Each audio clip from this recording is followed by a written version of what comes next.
G'day folks. Well, at the minute we've got some rough weather happening, so you may hear a bit of wind and whatnot, so don't be alarmed. We had a nice drop of rain. It's been fantastic. So, well, how do I start? Where do I start? Took the car down last Friday, so today is Tuesday. I put the video up the other day, and that was the last sort of run for the day, it was. And I ended up doing a personal best of a 66 seconds. My previous one was 68. I did that really easy, folks, with those new tyres. We were on the lowest power setting, like 7 pound, but we had the 14 pound timing, which was 20 degrees, which was very lazy. Plus, we had the water methanol running in through on it too, guys, so that even killed power even more. So we're tipping probably around the 450 horsepower department. Nice bit of torque, but the power was really off, you could feel it. But I wasn't so concerned about that. It was more focusing on the tyres that day. I did go up in timing though, folks. I went up, I came back in and I set it 1 degree. I ended up going up to 23 degrees, and every time I sort of went out again, add a degree to it, I could just feel it. It just felt a little bit more alive. It's amazing, you know, the timing, the difference it makes each time you sort of creep a little bit in. So it was weird, you know, guys. I found a lot of little things I picked up on Friday, and one of them was I need a bigger water methanol container. I'll show you this. I've got a little 3 litre container in the back of the car, and I keep running out. I can only do probably 7, maybe 8 laps, and I run out. Well, I get low and I need to top it up. Well, I forgot on the last stint to top it up, the one before. I came in and I sort of checked the fuel and put some timing into it, like a degree of timing. And I went back out and I sort of did 2, maybe 3 laps. Yeah, well, they were nice. It was going well still, you know, and I could smell it. You can smell the water methanol. Every time you get off the throttle, the blow-off valve, she bloody puffs out, and you must get a little bit sort of backfire out through it, and I can smell it. Well, this time round on that video, guys, I'd actually must have run out of water methanol, and I actually felt the power increase, believe it or not. And she just picked up that little bit, and at the time I didn't know what was going on. I thought, geez, this is feeling really nice, you know. And it wasn't until later that night when I sort of brought the car home and I was checking it, it all sort of dawned on me. I thought, oh, I've run out of bloody water meth. So we're going to mount this in, strap it in, nice job, and I'm going to plumb it in so at least you can see how much fluid you've got in there, and I can sort of keep it half full around the 8-10 litre department, and that should last a club day or a sort of a day. I sort of use from anywhere from 6 to 8 litres of water meth. Now that's interesting, guys, as far as the tune goes. With the water methanol when I did run out, so it tells me that the timing is just so lazy.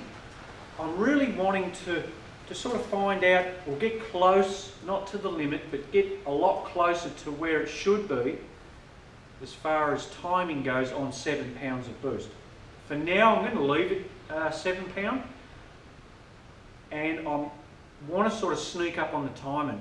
My gut's telling me it's anywhere nearly up to 30 degrees with the water methanol running. It's an incredible detonation suppression when it's mixed together, the water and the methanol. it's really unbelievable. It really does. So we've really got to put some aggressive timing in it to sort of make some power out of it on that low boost. If we say go to 14 pound, we could really sneak up 22, 23 degrees in timing, may even be another degree with the water methanol. It's incredible stuff that, you know, guys. It really gives you a chance to add that timing and really turn that sort of that pump fuel into really top-notch race fuel with incredible detonation resistant scenario going on there. And I love the stuff, I really do. But I was just fortunate enough that low boost, you know, running out would never done any damage, actually increased power. So, and I have run out, guys. Well, not run out, but the pump has failed on 14 pounds. So even without the water meth on the 14 pound, it still never hurt it. So it's it's pretty awesome stuff. Now there's one thing I noted, guys, on 7 pounds of boost on the low boost setting with the water methanol going in. I've got other videos on another video I want to sort of put up. I came in and I mucked around with the timing. I had the camera still running, and I want to put that vid up and show you guys. But I'll just make a note of it though. When it's on this low boost setting, with this water methanol running in at that same level that it was at 14 pound, it sort of doesn't like it too much. I noticed up in the revs, when you back off the power a little bit or sort of get hard out of the boost, up around sort of 5,000 onwards, I can feel it sort of just missing a little bit, guys. Not so bad when you're in the power, but when you sort of trim out and the water methanol still running, it tends to get a little bit fluttery. Now, I'm going to wire in, this is an actual voltage regulator controller, and I sort of want to put it onto the motor of the pump, water methanol pump, and I want to be able to just sort of trim it back a little bit and dial it in a little bit better on the lower boost setting, guys. If it was running the 14 pound, it seems to be fine. I've had no sort of issues with it as far as sort of a slight misfire or anything like that. But on this lower boost setting, I'm finding it's maybe a little bit too much. So I think by adding this, we can sort of, like I said, just fine tune it a little bit. So that'll be something I'm going to be doing in the next week or so to that. So that'll sort of help fix that little problem, and it just gives me that little bit more fine tunability, which will be nice. Well, the tyres, guys, they were, oh God, they're incredible. They're unbelievable. I have more grip, guys, with those new tyres when they're cold straight off the bat, without even warming them up, than I had when my old tyres were warm and really sort of at their peak. And it goes to tell you how good they are. As soon as you get some temp in them, like within a lap, they're like glue. They're unbelievable. I honestly felt I was nowhere near the limit of those tyres. I think they're going to blow me away each time I sort of keep pushing that little bit harder and that little bit harder. You'll notice in that vid, guys, I was really, lowest power setting, so, you know, we've got hardly any power for a turbo engine, but we managed to shave off 2 seconds. It just goes to prove that your average speed around that track is so much better with good grip, and the power at the end of the day didn't matter at this sort of point. I really feel now though, guys, if I really want to sort of if I want to get down into the low 60s, which I really want to do, there's a few other guys down there running the 61s and 2s, I think I'm just going to have to sneak up in boost, but yeah, well that'll take time. I don't think like 7 pound I could sort of do it. If I get the timing sorted out on this and sort of really optimise it, there's without a doubt there is a 64, there's up to 4, maybe even a 3. So 3 2 to 3 seconds to shave off on 7 pound. But I think to get really deep into the low 60s, I think, you know, it's sort of going to be sort of, you know, 10, 12, 14 pound to get me over the line.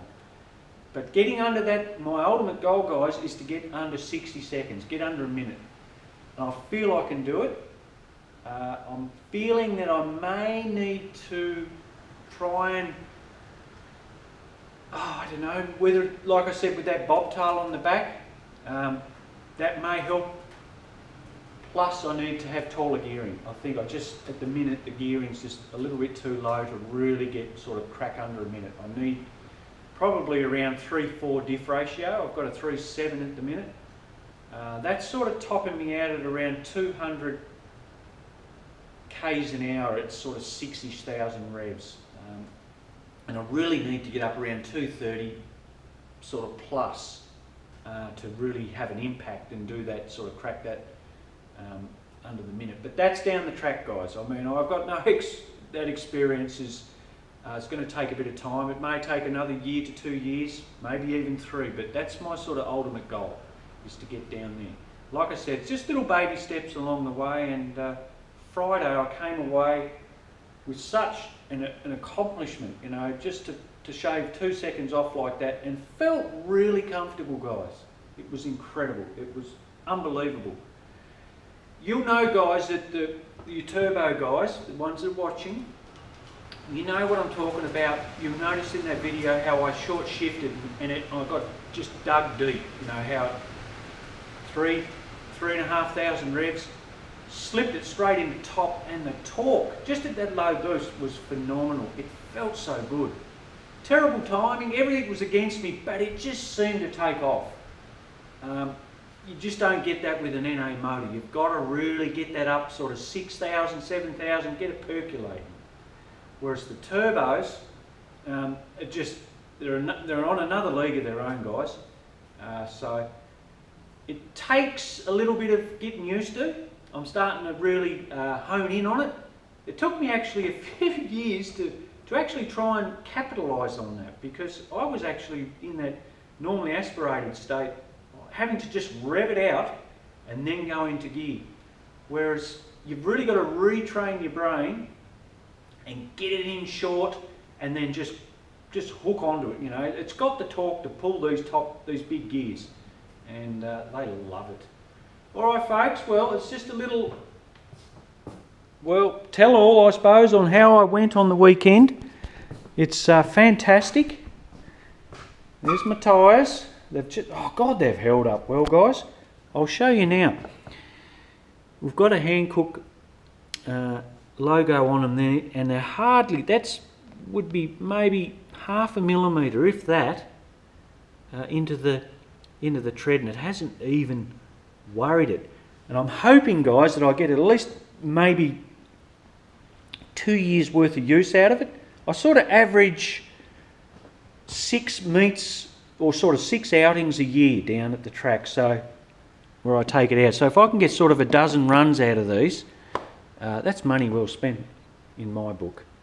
All right, folks. Well, my next little job is put that controller back in and start on my little engine. We'll keep moving on with this. I sort of want to keep progressing with it. I'm fairly keen. Oh, I just want to let you know too, guys, I bloody near forgot it. I'll put the camera back up here. I had a little drama before I sort of, even on my first little outing. Oh geez, I nearly forgot. It was starting to overboost. What happened was though, guys, I got out on the track, running around. I really wanted to make sure that the boost was fine, you know, we weren't spiking, and bloody oath, it started to spike again. Got up to 10, 12 pound, you know, sort of half throttle. I was looking at it and I thought, no, I shouldn't be doing this. Did 3 or 4 laps and sort of thought, you know, maybe to come good. Obviously never. I took the little screw out of the boost controller, because I've got no ball and spring in it at the minute, and I could feel boost pressure coming through once I spooled up a little bit, and I put it back in, and I thought I came in to the pits and I jacked it up at the back, and I started looking underneath from where the line started, dived down and chased it back up to the wastegate. Well, I probably should have started at the other end, because by the time I got up to the other end I found the problem. She popped off at the wastegate. I didn't have any form of clamp or like a zip tie around it, which I probably should have had, but I couldn't work out at the time what it was, what caused it. Anyway, I got it going again and it was all fine, you know, it was nothing, no harm done. And I came in, had some lunch, and I was sitting down having a coffee, and it just came to me. When I fired this thing up, guys, to load it in the trailer that morning, she backfired. I pumped her up with a bit of fuel, and all of a sudden she just coughed, and when she went boom! And I reckon what's happened is she's pressured up inside here, and she's popped the bloody wastegate line off the wastegate. So good little tip there, guys, to, well, it's not a tip, everyone knows to do it except me. Zip tie, clamp your little lines off all around your little reference lines, because they will pop it off. Alright guys, I caught that one, I was very lucky. I'll pop one up soon, catch you later.